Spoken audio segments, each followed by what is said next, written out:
Hello everyone, how are you? I hope you all are fine. आज हम लोग national institute of open schooling का secondary course social science book 2 का module 4 contemporary India issues and goals lesson 23 challenges to Indian democracy जो कि civics का chapter है। आज हम लोग इसका बचा हुआ पार्ट कवर अप करने का कोशिश करते हैं, तो चलिए शुरू करते हैं। Hello dear students, today we are going to cover up next topic which is casteism, communalism, religious fundamentalism. So let's start. The Indian democracy faces serious challenges also from casteism, communalism and religious fundamentalism. They weaken the functioning and stability of democratic system. Indian democracy में और भी कई serious challenges है, जैसे कि caste system हो गया, communalism हो गया मीन्स समुदाय से related, and religious fundamentalism means religion से रिलेटेड। एंड ये जितने भी हमारे चैलेंजेस है वो हमारे डेमोक्रेटिक सिस्टम को के जो भी फंक्शंस है उसको ये कमजोर बना रहा है। Let's see what is casteism. The caste system which presumably originated in the division of labor in the ancient society has become a more or less rigid group classification based on birth. Have you ever experienced the role of caste in your life and society? You will agree that the most detrimental and inhuman aspect of the caste system is the practice of untouchability, which is continuing in spite of the constitutional ban imposed on it. This has led to segregation of so-called low castes or Dalits, depriving them of education and other social benefits. The Dalits have been typically performing menial labor and some of the hardest physical work in society. Casteism has played a negative role even in the democratic political processes. In fact, casteism has become notorious as a strategy of exploitation of caste consciousness for narrow political gains. The caste system acts against the roots of democracy. The democratic facilities like fundamental rights relating to equality, freedom of speech, expression and association, participation in the electoral process, free media and press, and even legislative forums are misused for maintaining casteist identity. ये जो caste system है इसका जो origination हुआ है वो division of labour से हुआ है, जबकि एंशियंट सोसाइटी में जब ये लेबर का डिवीजन किया गया था तभी से वहां से कास्ट सिस्टम का ऑरिजिनेशन हुआ था। एंड ये आज बहुत ज्यादा रिजिड बन चुका है ग्रुप, जिसमें हम लोग जन्म से ही उस बंदे को कास्ट में डिवाइड कर देते हैं, उनका क्लासिफिकेशन कास्ट के रूप में करते हैं। कभी आपने एक्सपीरियंस किया है रोल ऑफ कास्ट को अपने लाइफ में या फिर सोसाइटी में? आप सहमत होंगे, आप लोग जरूर मानते होंगे कि एक most detrimental in human aspect है कास्ट सिस्टम का, जब जिसमें हम लोग छुआछूत मानते हैं। एंड ये एक इस पे हमारा जो कॉन्स्टिट्यूशन है इस पे बैन लगा चुका है। लेकिन ये जो सो कॉल्ड लो कास्ट है, जो दलित है, वो हम लोग के सोसाइटी के सबसे डिप्राइविंग सेक्शन से आते हैं। इसका एजुकेशन भी, इनके एजुकेशन पे भी ध्यान नहीं दिया जाता है, इनका जो भी सोशल बेनिफिट्स है उनको नहीं मिलता है। दलित्स को टिपिकली हम लोग क्या देखते हैं कि वो बहुत ज्यादा हार्ड लेबर करते हैं। सबसे ज्यादा सोसाइटी में जो हार्डेस्ट फिजिकल वर्क है वो इन लेबर्स के द्वारा जो दलित से बिलोंग करते हैं वो लोग करते हैं। कास्टेज का एक नेगेटिव रोल है डेमोक्रेटिक पॉलिटिकल प्रोसेस में। इनफैक्ट जो कास्टेइज्म है ये एक नोटोरियस स्ट्रेटजी है जिसमें लोग एक्सप्लॉइटेशन करते हैं कास्ट कॉन्शियसनेस को लेकर, एंड इसमें लोग अपने नैरो पॉलिटिकल गेन्स के लिए कास्टेइज्म को बहुत ज्यादा उछालते हैं। ये जो कास्ट सिस्टम है ये डेमोक्रेसी के रूट्स के अगेंस्ट में वर्क करता है। जैसे हम लोग को जो डेमोक्रेटिक फैसिलिटीज मिली है, जैसे फंडामेंटल राइट्स है, इक्वालिटी है, फ्रीडम ऑफ स्पीच है, एक्सप्रेशन है, association, participation, electoral process, free media, press, यहाँ तक कि जितने भी लेजिस्लेटिव फॉरम्स हम लोग को मिले, तो कास्टेस्ट आइडेंटिटी के लिए इन सब को मिसयूज किया जाता है। Casteism has also been contributing towards continuation of socio-economic inequalities. It is true that India has been an unequal society from times immemorial. The scheduled castes, SCS, the scheduled tribes, STs, and the backward classes have suffered down the ages from socio-economic deprivations. There are enormous inequalities in our society which are posing serious challenges to Indian democracy. ये जो casteism है इसका बहुत बड़ा contribution है कि इसने socio economic inequalities को कंटिन्यू किया है एंड ये चीज सही है कि जो हमारा अनइक्वल सोसाइटी है ये बहुत पहले से मीन्स बहुत ज्यादा पहले से कि हमारी जो सोसाइटी है वो अनइक्वल है। इसमें शेड्यूल कास्ट जो एससीज है, शेड्यूल ट्राइब्स, एसटीज और जो बैकवर्ड क्लासेस है इन्होंने बहुत वर्षों से सोशियो इकोनॉमिक डिप्राइवेशन को सहा है एंड इनकी जो एनोनमस इनइक्वालिटीज है हमारी सोसाइटी में वो है सीरियस चैलेंज वो इंडियन डेमोक्रेसी को दे रहा है। What is more alarming is the mixing of caste and politics resulting into politicization of caste and aestheticization of politics in contemporary Indian polity, which has become a grave challenge to our democracy. Despite the era of liberalization, the globalization, caste consciousness has not been eroded in our society, and caste are being increasingly used as vote bank politics. तो सबसे ज्यादा खतरे की बात कब होती है जब लोग कास्ट और पॉलिटिक्स को एक साथ मिक्स कर देते हैं, उसके बाद वो लोग बनाते हैं politicization of caste and castization of politics. ये कंटेम्प्रेरी इंडियन पॉलिटी का एक सबसे बड़ा चैलेंज है। इन सब के अलावा जो लिबरलाइजेशन है, ये जो ग्लोबलाइजेशन है कास्ट का, वो आज हमारे सोसाइटी को, हमारे कास्ट को बहुत ज्यादा प्रभावित कर रहे हैं। जो पॉलिटिशियंस है वो इसकी वजह से अपना वोट बैंक को बढ़ा रहे हैं। Communalism and religious fundamentalism have acquired a very dangerous form and alarming proportion in India. They disrupt the pattern of coexistence in our multi-religious society. Communalism is an affront to India's nationalist identity and a tragic setback to its evolving secular culture. It is subversive of our democratic political stability and destroyer of our glorious heritage of humanism and composite culture. Quite often, communalism is wrongly used as a synonym for religion or conversationism. Adherence to a religion or attachment to a religious community is not communalism. Communalism मतलब होता है सामुदायिक, ठीक है। ये जो समुदाय है या फिर जो रिलीजियस फंडामेंटल्स है, ये सब क्या है, बहुत ज्यादा डेंजरस है, जो कि हमारे इंडिया को बहुत बड़े खतरे में डाल रहा है। इन्होंने जो भी पैटर्न है कोएग्जिस्टेंस का या फिर हमारा जो मल्टी रिलीजियस सोसाइटी है इसको पूरी तरह से बर्बाद करके रख दिया है। कम्युनलिज्म जो है इंडिया में, वो लोग क्या मानते हैं, उसको नेशनलिस्ट आइडेंटिटी मानते हैं एंड उसको एक ट्राजिक की तरह सेटबैक करते हैं और इसमें सेक्युलर कल्चर को भी इन्वॉल्व करते हैं। ये एक ऐसा सबवर्सिव है डेमोक्रेटिक पार्टी का जो कि इसके स्टेबिलिटी को ये हिला के रख देता है। ये इसमें हमारा जो पॉलिटिकल सिस्टम है वो स्थिर नहीं रह पाता है। इसका जो भी ग्लोरियस हेरिटेज है ह्यूमनिज्म का और जो कंपोजिट कल्चर का, ये सबके डिस्ट्रॉयर है कम्युनलिज्म। जो कम्युनलिज्म है इसको लोग गलत भी समझते हैं कि लोग इसको क्या मानते हैं कि एक सिनोनिम है रिलीजियस और कंसर्वेटिज्म का। तो एक चीज अलग होता है इसमें कि जो भी लोग अपने धर्म को बहुत ज्यादा मानते हैं, धर्म से जिनका अटैचमेंट है, तो वो सही है और ये रिलीजियस कम्युनिटी को बढ़ावा नहीं देता है, ठीक है। ये कम्युनलिज्म नहीं है। लोग अपने धर्म को माने वो सही है, लेकिन धर्म के नाम पे जो भी वो आतंक फैलाते हैं ये बिल्कुल गलत चीज है।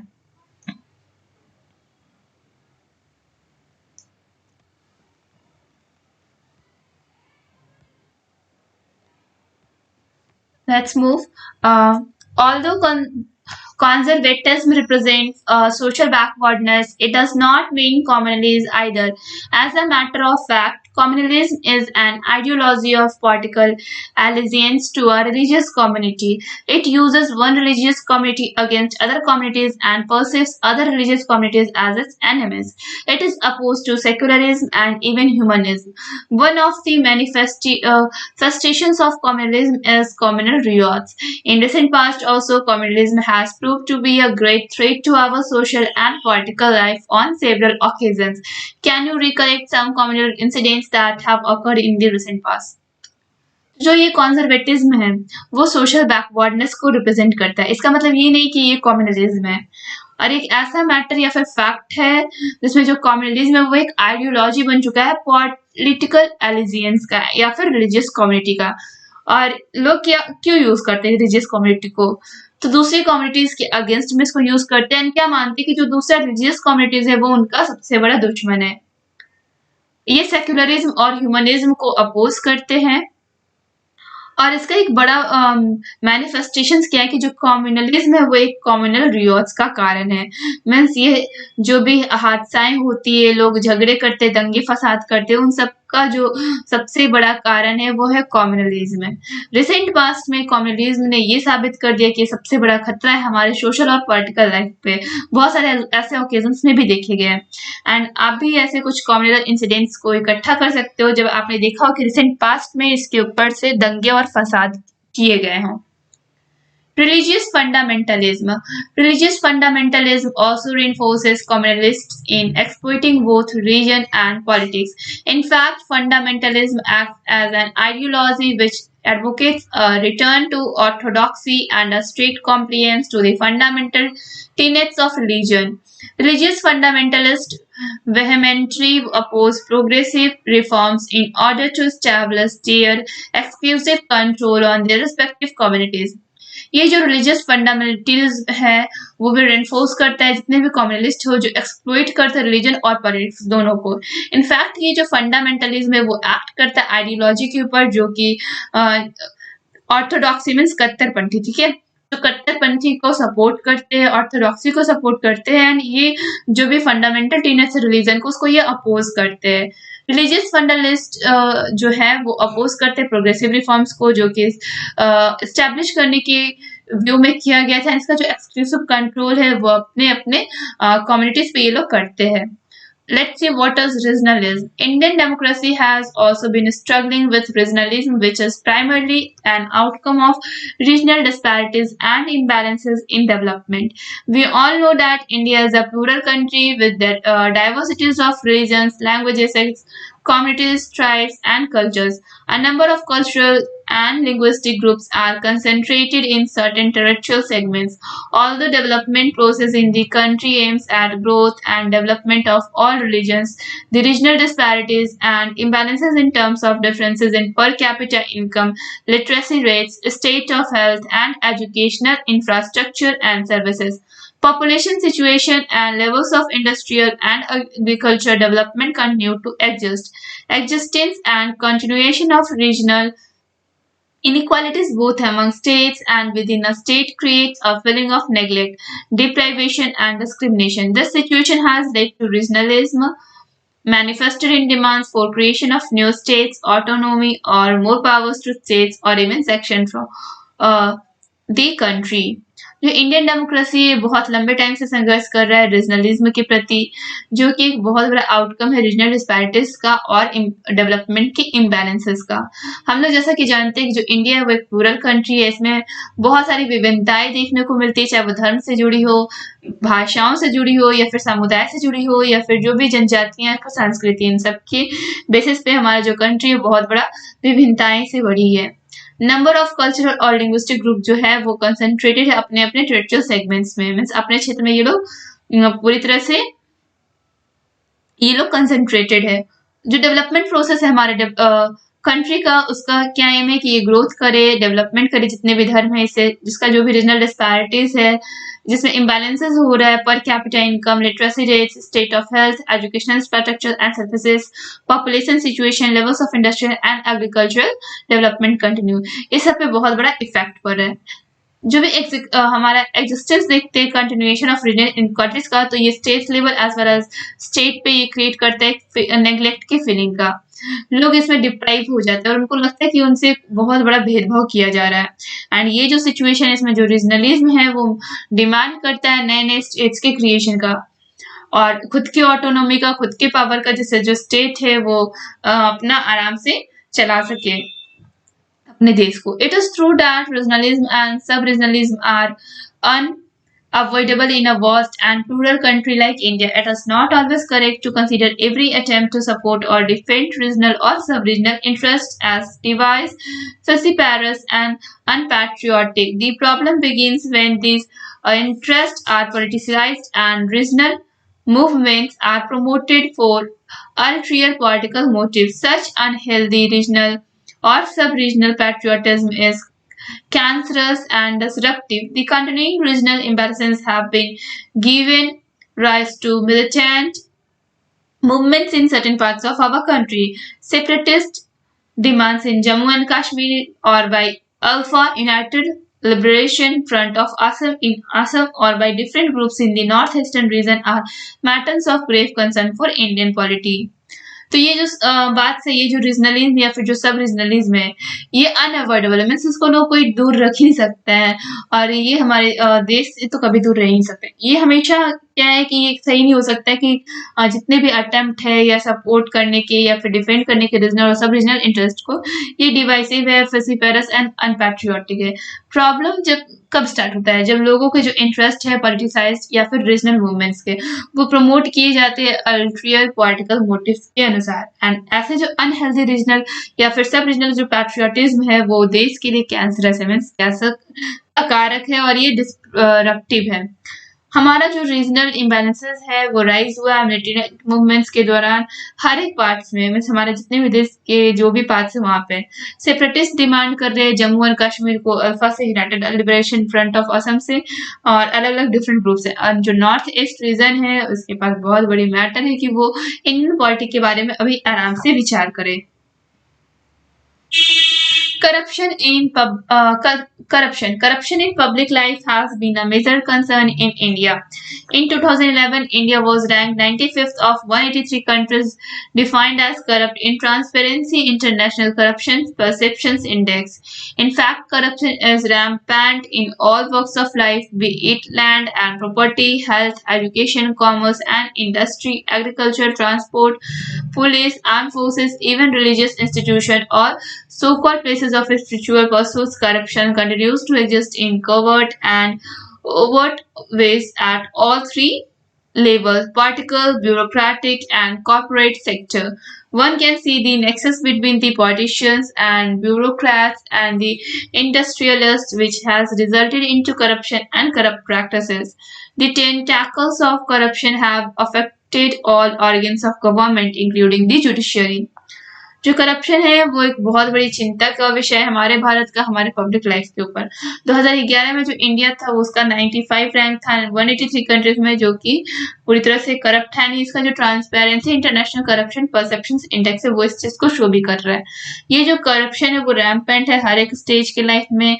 इसके पास जमीन होना चाहिए, प्रॉपर्टी होना चाहिए, health, education, commerce, industries, agriculture, transport, police, arm forces, यहाँ तक कि रिलीजियस इंस्टीट्यूशंस या फिर सो कॉल्ड प्लेसेस स्पिरिचुअल पर्सूट्स होने चाहिए।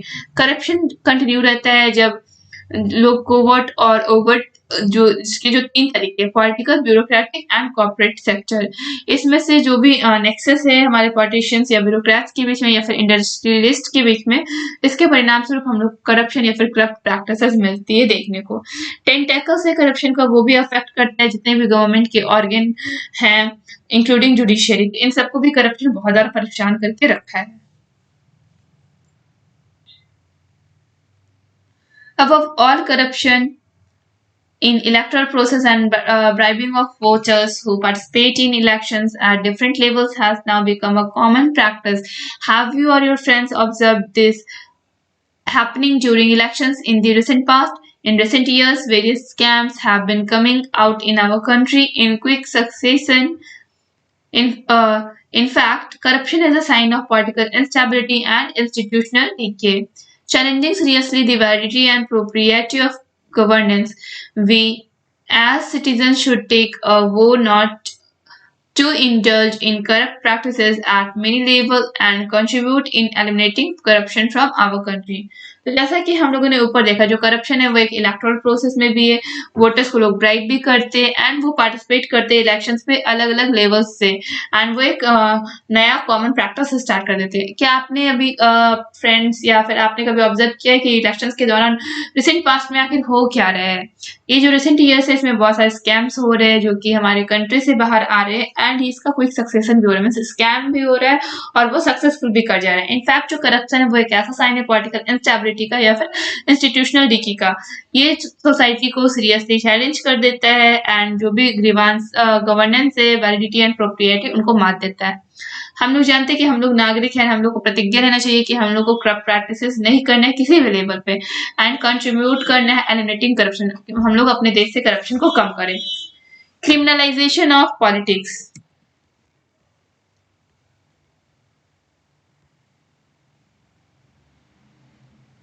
In recent years, criminalization of politics in India has become a debatable issue. There have been allegations that there are some elements in politics who do not have faith in democratic values and practices. They indulge in violence and take refuge in other unhealthy, undemocratic methods to win elections. Undoubtedly, this is not a healthy and trend in politics, and there is an urgent need to apply serious check on such tendencies. Criminalization of politics is the very negation of democratic values and has no place in a democratic setup. Democracy can be strengthened but by adopting and promoting democratic values and shunning criminal activities. तो recent years में जो criminalisation है politics का India में वो बहुत बड़ा issue बन चुका है, इस पे बहस करने लायक ये इश्यू बन चुका है।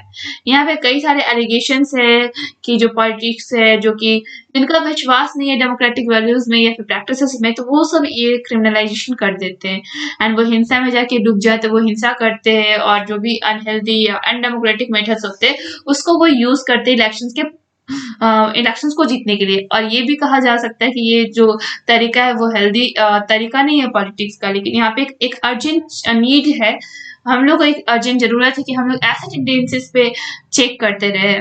जो क्रिमिनलाइजेशन है पॉलिटिक्स का वो बहुत ज्यादा नेगेशन है, इसका जो डेमोक्रेटिक वैल्यूज है उसका भी डेमोक्रेटिक सिस्टम में कोई प्लेस नहीं है।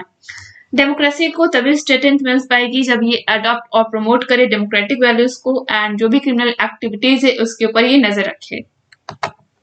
Recently, the judiciary, while taking a serious note of criminal tendencies in politics, has showed signs of adopting remedial measures to apply a serious check on such elements. The central government and many state governments have been taking steps to address this issue effectively. This is a matter of great satisfaction and a healthy sign for the successful functioning of democracy in our country.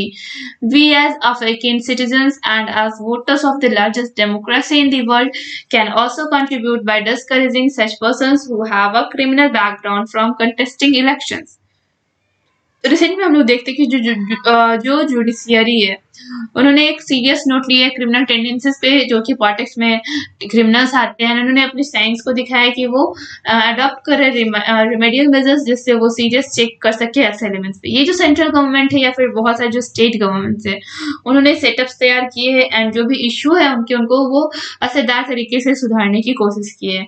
ये एक बहुत बड़ा matter है कि लोग इस पे संतुष्ट कैसे हो कि एक हेल्दी साइन है सक्सेसफुल फंक्शनिंग के लिए जो भी डेमोक्रेसी है वो हमारा देश में भी अच्छे से चलेगा। हम लोग एक जागरूक नागरिक की तरह हम लोग जो वोटर है वो हम लोग सबसे largest democracy in the world के वोटर है एंड हम लोग भी कंट्रीब्यूट कर सकते हैं ऐसे लोगों को जो जिनका बैकग्राउंड क्रिमिनल वाला है या फिर जो इलेक्शंस को कास्ट के नाम पे कर रहे थे, इनका हम लोग बहिष्कार करें, अगर इनको वोट ना दे तो ये लोग भी सुधर सकते हैं। Political violence. Violence has been with us for long, but use of violence for political end is dangerous for the existence of any system. In India, we have been witnessing various forms of violence. Communal violence, caste violence, and political violence in general have attained serious proportion. Communal riots are engineered by vested interest for political, religious, and economic reasons. Caste violence in various shapes has been increasing. Despite agricultural development, abolition of Jamindari system, and developments like Green Revolution and White Revolution, there are still powerful feudal elements in the society. A serious conflict of interest has emerged between higher and middle caste, and this has led to aggressive competition for political power, which many a time leads to violence.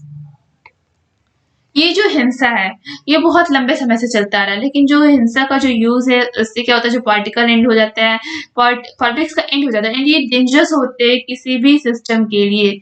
Means अगर हिंसा जिस भी system में घुस जाए तो वहाँ वो पूरा को डिस्ट्रॉय करके रख देता है।